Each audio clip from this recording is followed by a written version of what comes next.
Hola, ¿cómo están mis hermanos? Buen día. Y bien, vamos a continuar nuestro estudio de estos profetas, que al principio dije que eran como profetas olvidados, pero la razón es porque se habla muy poco de ellos o se estudia poco de estos profetas. Hoy día me voy a referir a la profecía de Nahum, que también es un profeta que tocó hablar en su tiempo, digamos, profecía muy similar o significativa en ese tiempo, acerca de los asirios, acerca de Nínive. Entonces hoy día vamos a ver en este profeta, vamos a ver dos enseñanzas. Primero vamos a ver un poquitito acerca de quién era el imperio asirio y su capital Nínive. Y en segunda parte vamos a estudiar acerca del carácter de Dios. Así que nos disponemos a leer los primeros versículos del capítulo 1 de la profecía de Nahum. Y dice así: profecía sobre Nínive, libro de la visión de Nahum de Elcos. Jehová es Dios celoso y vengador. Jehová es vengador y lleno de indignación. Se venga de sus adversarios y guarda enojo para sus enemigos. Jehová es tardo para la ira y grande en poder, y no tendrá por inocente al culpable. Jehová marcha en la tempestad y el torbellino, y las nubes son el polvo de sus pies. Él amenaza al mar y lo hace secar, y angosta todos los ríos. Basán fue destruido, y el Carmelo, y la flor del Líbano fue destruida. Los montes tiemblan delante de él, y los collados se derriten. La tierra se conmueve a su presencia, y el mundo y todos los que en él habitan. ¿Quién permanecerá delante de su ira? ¿Y quién quedará en pie? En el ardor de su enojo, su ira se derrama como fuego, y por él se hienden las peñas. Jehová es bueno, fortalece en el día de la angustia, y conoce a los que en él confían. Mas con inundación impetuosa consumirá a sus adversarios, y tinieblas perseguirán a sus enemigos. Vamos a dejar ahí hasta en la lectura de la palabra. Después ya tendremos referencia a otros pasajes de este libro de la profecía de Nahum. Vamos a hablar un poco acerca de Nínive. Bueno, Nínive era la capital del imperio asirio. En aquellos entonces Asiria fue el primer imperio mundial y se caracterizaba por su fortaleza militar. Nínive era la ciudad más fortificada de su tiempo y era considerada inconquistable. Se dice que su muro tenía 30 metros de altura, aproximadamente como un edificio de 10 pisos, y unos 15 metros de grueso, más o menos colocando 8 autos así uno al lado de otro. La altura de las torres aproximadamente medían 60 metros. Delante de esta muralla había un foso de 45 metros de largo y 18 metros de profundidad. Había una muralla interna y una externa. La distancia entre estas dos murallas era de 612 metros. O sea, podemos decir que era una instalación súper fortificada y que tenía más de 600 metros de ancho. Además, como ya lo hemos dicho, y las otras profetas, Sofonía y Habacuc, que ya hemos estudiado, ellos hablan de las características de este pueblo, y especialmente su ejército, que eran extremadamente crueles, por lo cual eran temidos en todas las demás naciones. Y Judá no estaba exento de esto. Ellos conocían acerca de la crueldad de este ejército, de este pueblo, y especialmente todo lo que pasaba al interior de esta ciudad, Nínive, capital. Por eso fue grande la alegría por el juicio que Dios traería sobre Asiria, ya que lo vemos en estos versículos que acabamos de leer. En Nahum, en el capítulo 3, versículo 19, podemos decir: no hay medicina para tu quebradura, tu herida es incurable, y todos los que oigan tu fama batirán las manos sobre ti, porque ¿sobre quién no pasó continuamente tu maldad? Este es un acto, es por decir así, como hoy día los podemos expresar, es como aplaudir, porque sobre esta ciudad iba a venir un juicio.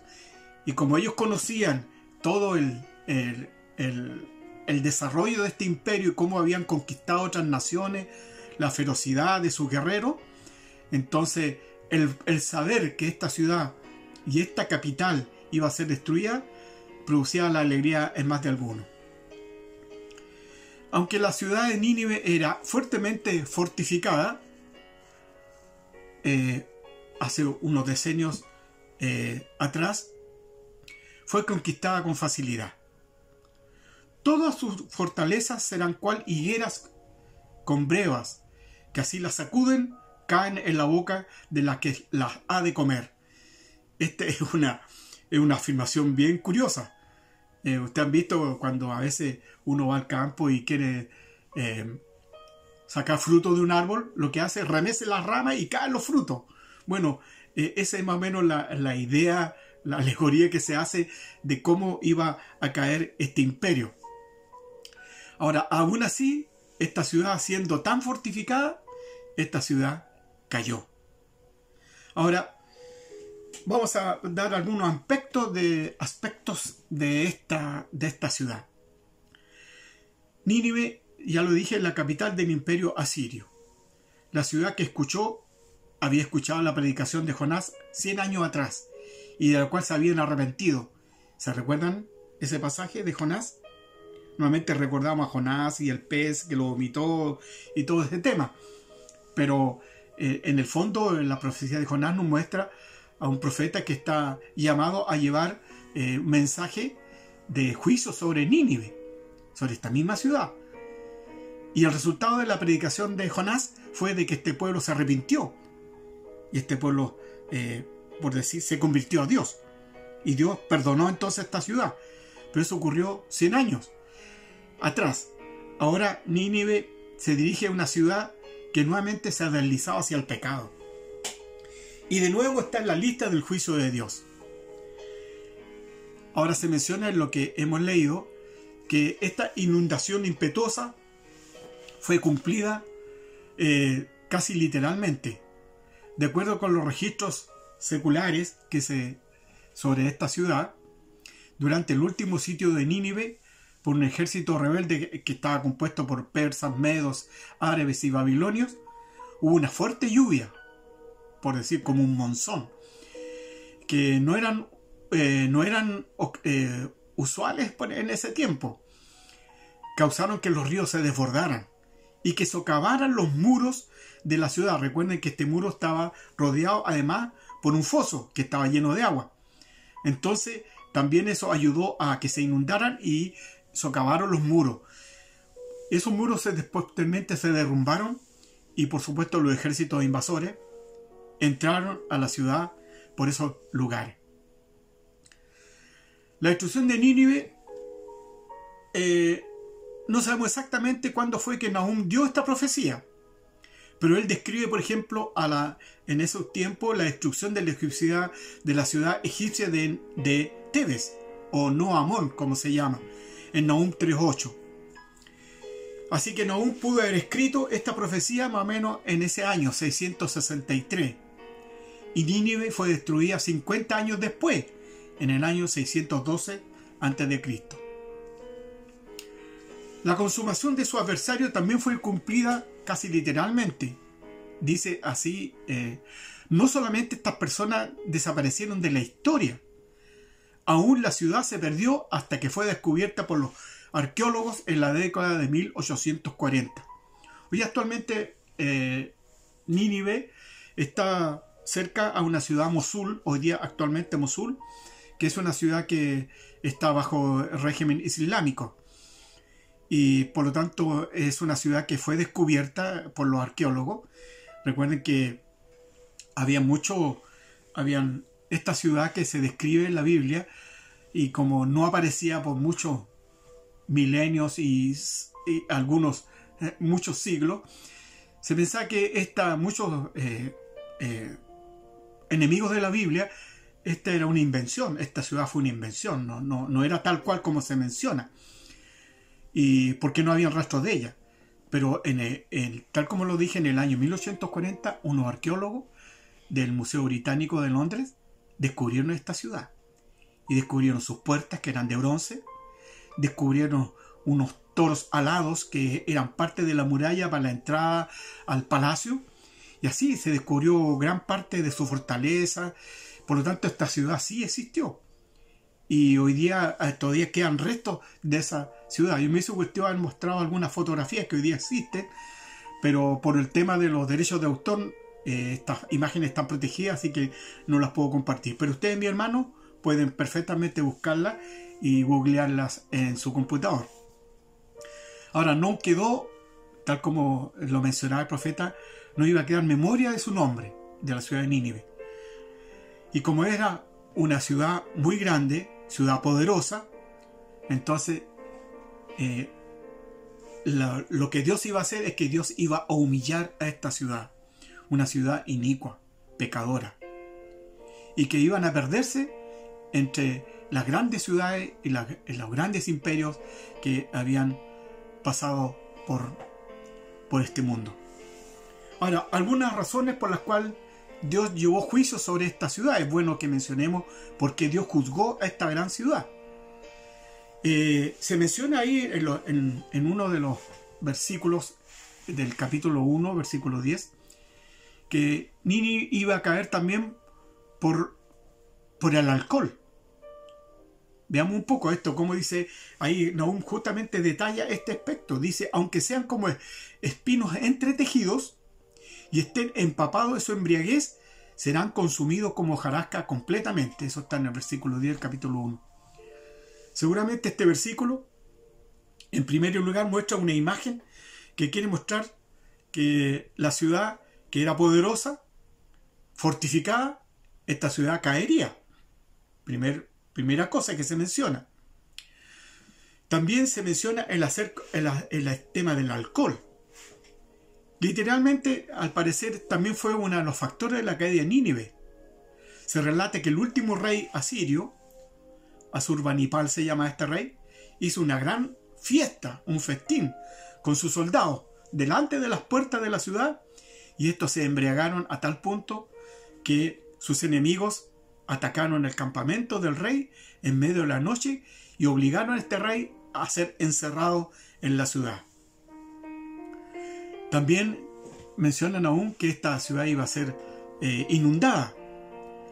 3 veces la profecía bíblica, 3 veces, habla de agua e inundaciones. Dice así, mas con inundación impetuosa consumirá a sus adversarios y tinieblas perseguirán a sus enemigos. Las puertas de los ríos se abrirán y el palacio será destruido. Fue Nínive de tiempo antiguo como estanque de aguas, pero ellos huyen, dicen, deteneos, deteneos. Eso está en Nahum capítulo 1, versículo 8 y en el capítulo 2. Después de un sitio de casi de 3 meses, ustedes recuerdan los sitios, el ejército que venía a invadir o a saquear esta ciudad, lo rodeaba e impedía que tanto la gente entrara como saliera. Y le iban cortando los suministros de agua, los suministros de alimentos y así una serie de cosas. O sea, la ciudad no podía vivir bien. Bueno, después de un sitio de 3 meses, el río Tigris, que pasaba por ahí cerca, se desbordó de acuerdo a las persistentes lluvias, ya lo mencioné. Inundó gran parte de la ciudad y derribó un pedazo de la gran muralla. De esta manera, Nínive quedó expuesta a sus enemigos. También menciona la profecía de Nahum que esta sería quemada por fuego. Nínive sería destruido por fuego.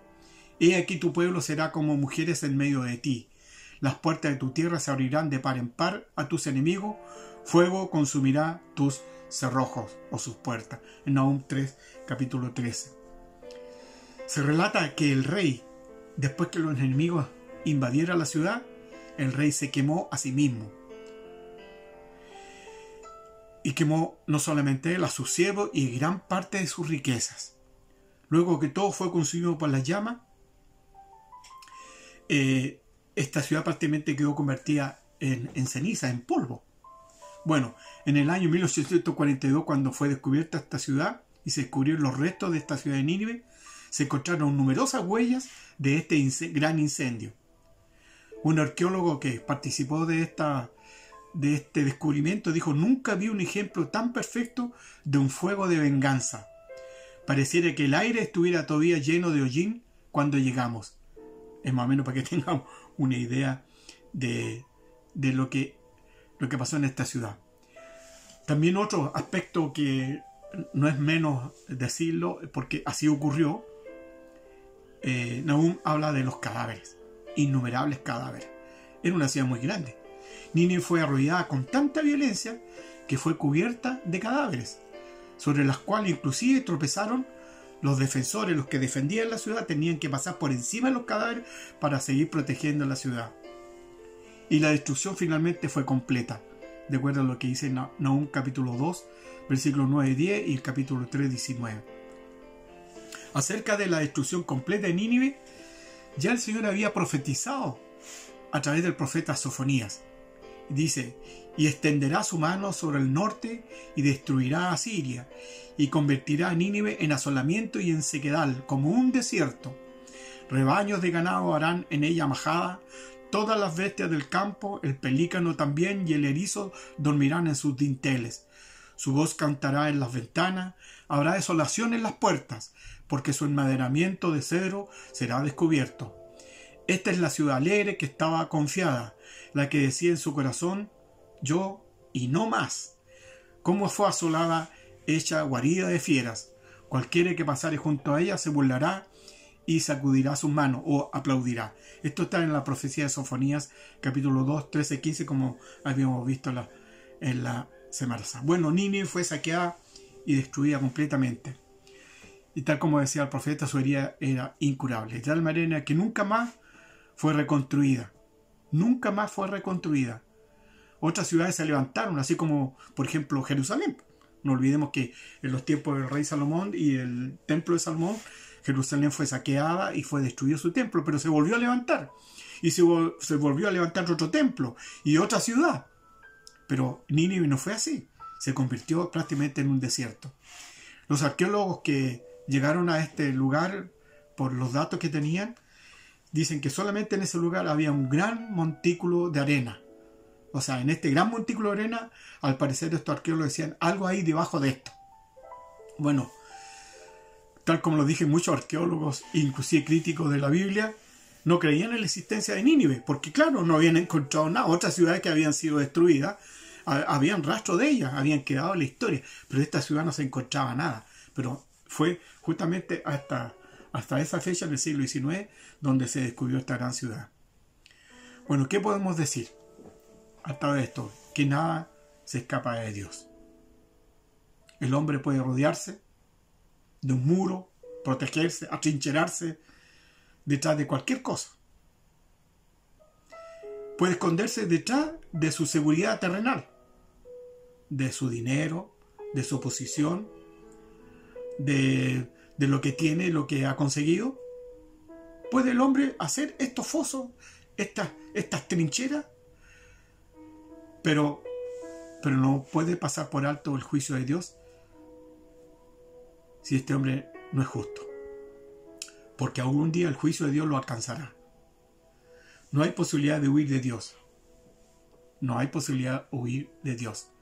Y leemos de un antiguo escrito, el libro de Job, leemos lo siguiente: ¿descubrirás tú los secretos de Dios? ¿Llegarás tú a la perfección del Todopoderoso? Es más alta que los cielos. ¿Qué harás? Es más profunda que el Seol. ¿Cómo la conocerás?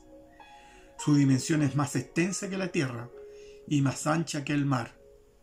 Si él pasa, aprisiona y llama a juicio, ¿quién podrá contrarrestarle? Porque él conoce a los hombres vanos, ve a sí mismo la iniquidad. ¿No hará algo Dios?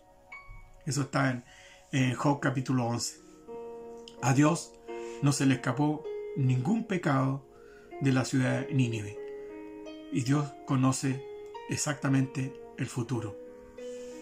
Dios vio los pecados de Nínive.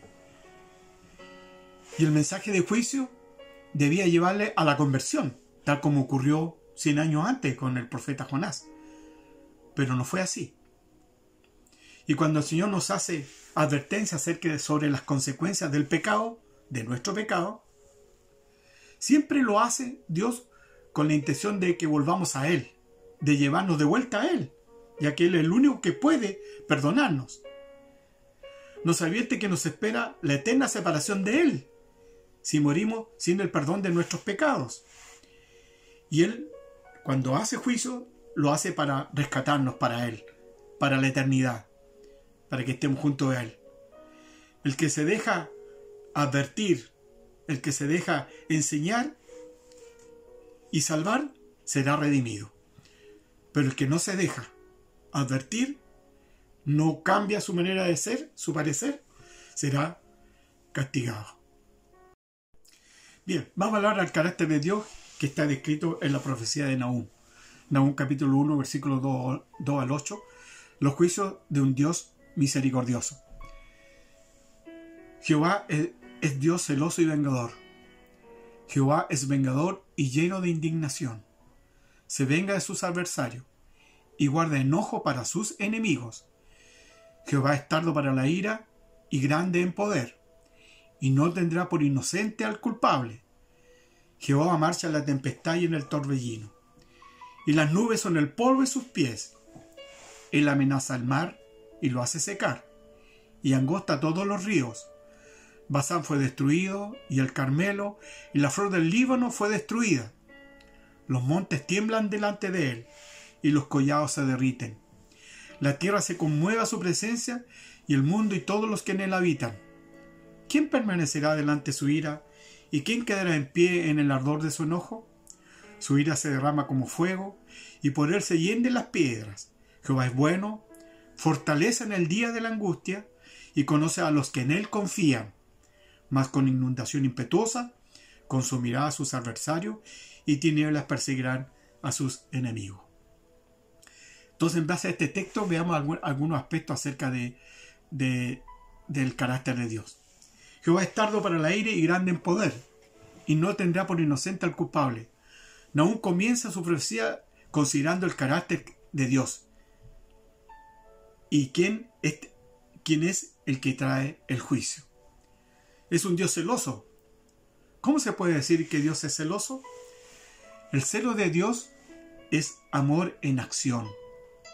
Él se rehúsa a compartir el corazón humano con cualquier otro rival, o estos pequeños dioses, porque Él no es porque Él sea egoísta y nos quiera a nosotros todo para sí mismo, sino porque Él sabe que sobre la lealtad hacia Él depende nuestra vida moral.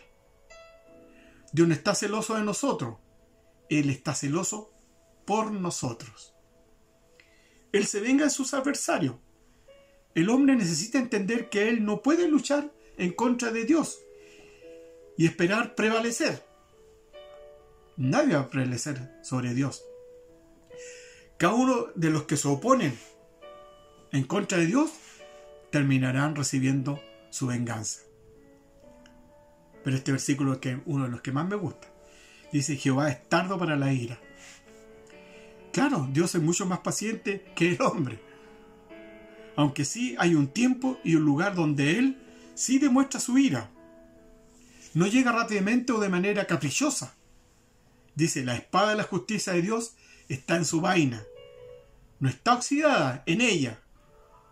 Puede ser desenvainada fácilmente, pero es mantenida en la mano del que la presiona hacia atrás a su vaina, clamando: duerme, oh espada, duerme, pues tendré misericordia hacia los pecadores y perdonaré sus transgresiones. Me gusta mucho esta imagen.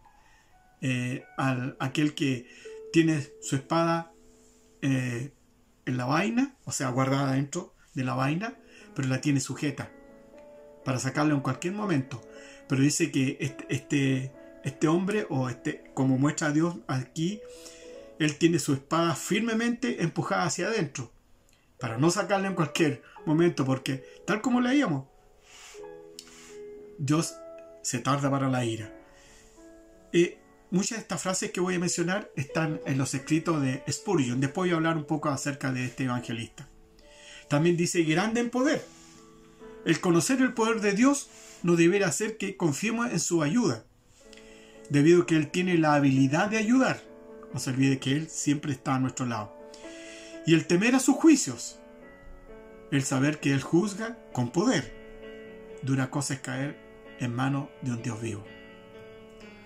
También se nos menciona que no tendrá por inocente al culpable. No, Dios no va a pasar por alto los pecados ni las injusticias del hombre.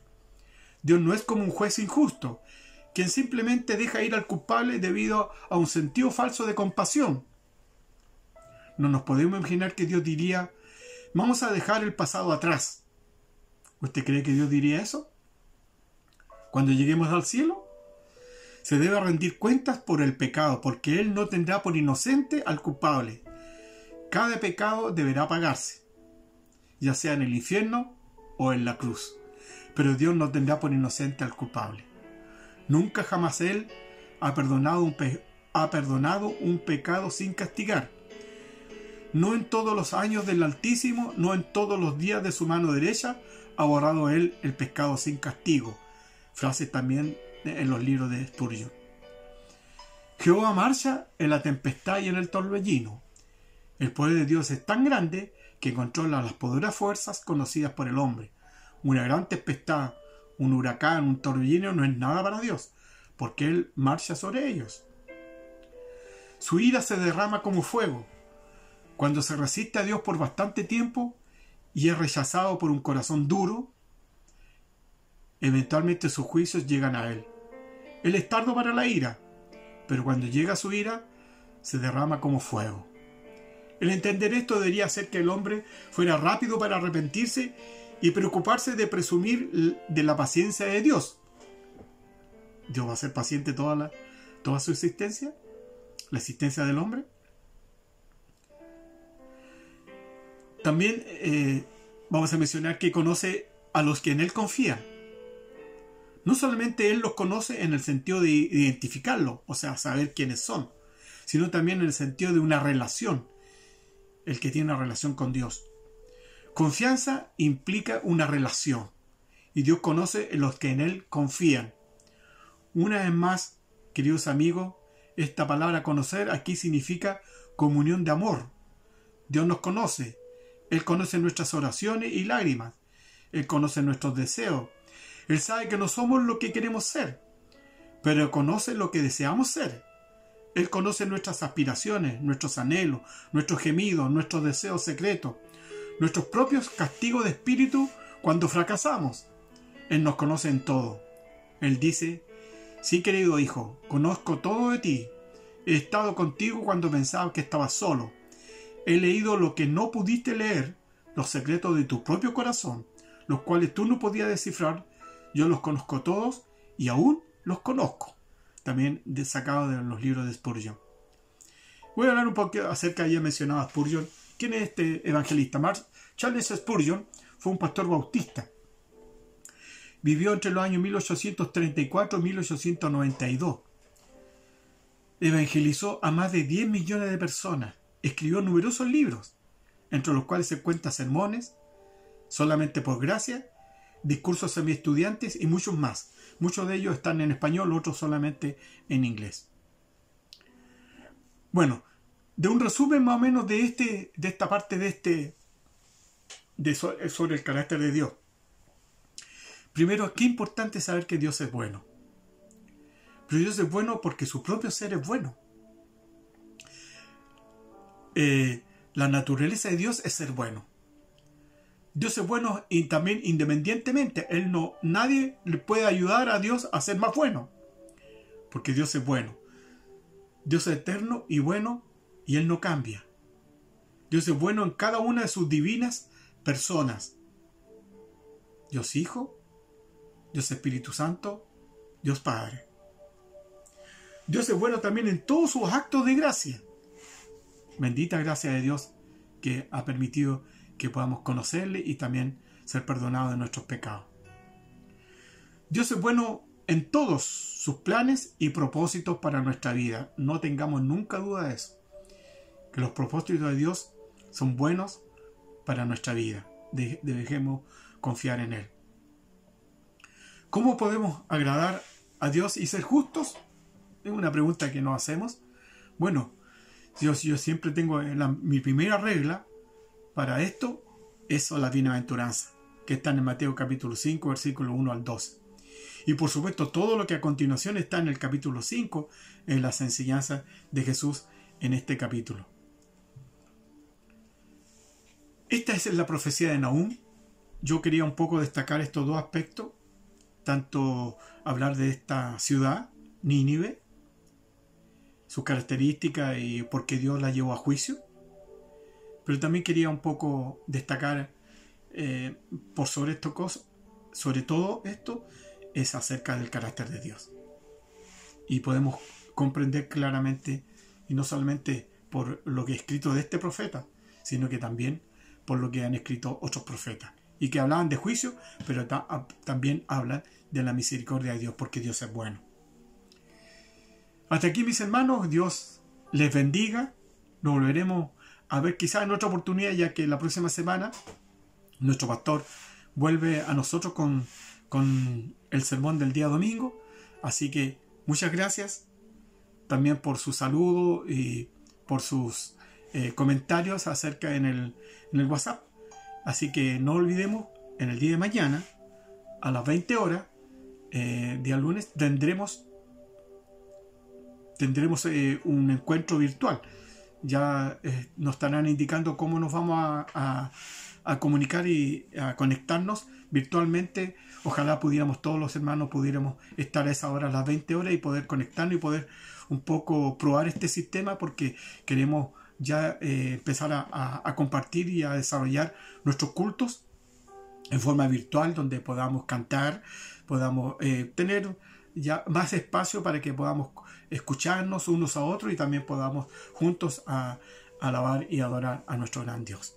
Así que muchas gracias, mis hermanos, que Dios les bendiga. Vamos a orar.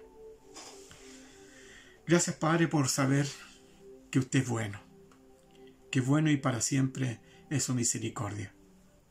Gracias, Señor, también porque nosotros, no siendo merecedores de tanta gracia, usted nos miró con amor, con cariño, con bondad. Y gracias, Señor, porque un día pudimos escuchar su evangelio, su palabra, y pudimos saber también que teníamos un Salvador. Rogamos, Señor, por cada uno de mis hermanos de Camino de Fe, por sus familiares, por nuestros familiares, por nuestros amigos, para que también ellos puedan tener esta gloriosa experiencia de ser un hijo de Dios. Rogamos, Señor, usted nos bendiga, y gracias, Señor, por todo lo que usted ha significado para nosotros en toda nuestra vida como hijos suyos. Quiero agradecerle, Señor, su cuidado, su protección sobre cada uno de nosotros, y como usted también nos ha librado y nos ha guardado en esta pandemia. Gracias, Señor, por sus bendiciones. Rogamos, Señor, continúe junto a nosotros durante esta semana. En el nombre de Jesús. Amén. Que Dios les bendiga, mis hermanos. Un gran abrazo.